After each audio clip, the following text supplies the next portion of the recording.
Hi, we're still in Junie B. Jones and the stupid smelly bus. We are on chapter 4, me and Lucille and some other kids, and the wind is blowing really hard right now. Some of the other bus kids turned out to be in my class too. One of them was that Jim I hate. Mrs. made us line up, then we followed her to our room. Its name is Room 9. There were other kids waiting by the door. When Mrs. unlocked it, everyone squeezed in all at once. That Jim stepped on my new shoe. He made a scratch mark on my shiny toe. The kind of scratch that licking won't fix. "Hey, watch it, you dumb Jim!" I hollered at him. Mrs. bent down next to me. "Let's try to use our quiet voice while we're in school," she said. I nodded nicely. "I hate that Jim," I said in my quiet voice. After that, Mrs. clapped her hands together very loud. "I want everyone to find a chair and sit down as fast as you can," she said. That's when I ran to the table with the red chair. Only guess what?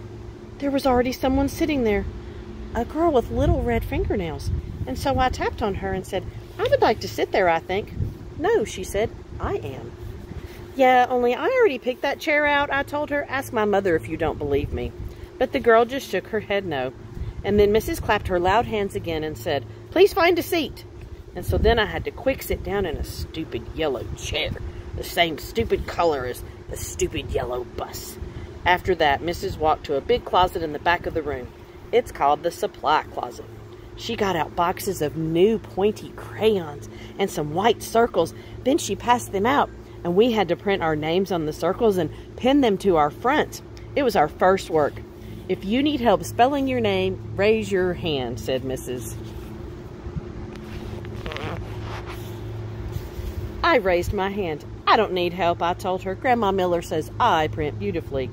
I used red, but then a mistake happened.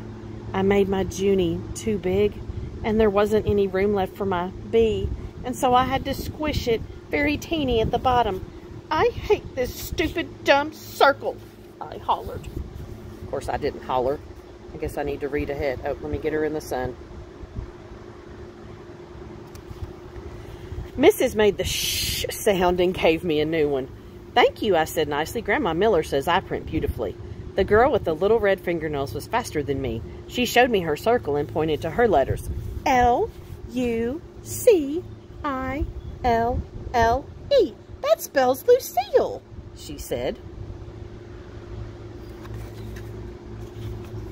"I like that name of Lucille," I said, "because guess why? Seals are my favorite animals, and that's why." Then Mrs. passed out drawing paper, and we drew pictures of our family. Mrs. put a happy face sticker on mine. It was very good, except I made my father too teeny, and Mother's hair looked like sticks. After that, Mrs. took our class on a walk around the school. Everyone had to find a buddy to walk with. My buddy was Lucille. We held hands. The boy I can beat up was right in front of us. His buddy was that Jim I hate. The first place we walked to is called the Media Center. My mother calls it a library. It's where the books are, and guess what?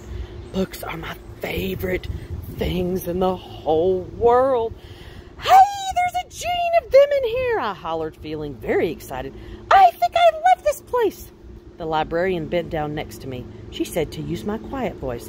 "Yeah, only guess what right now? I just like the kind of books with pictures, but Mother says when I get big, I'm going to like the kind with just words and also stewed tomatoes." The boy I can beat up said, "Shh." I made a fist at him. Then he turned around. After that, we went to the cafeteria. The cafeteria is where kids eat lunch, except not when you're in kindergarten. I said, "It smells yummy in here, just like paschetti and meatballs." Then that Jim turned around and held his nose. "P.U. I smell you," he said. Lucille laughed very hard, and so I stopped holding her hand. The next place we went to was the nurse's office.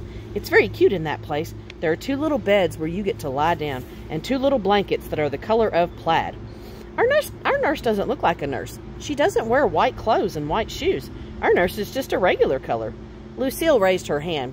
"My brother said that last year he came here and you let him take off his shoes and he got a drink of water just in his socks."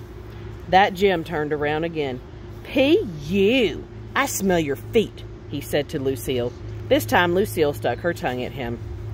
After that, we held hands again.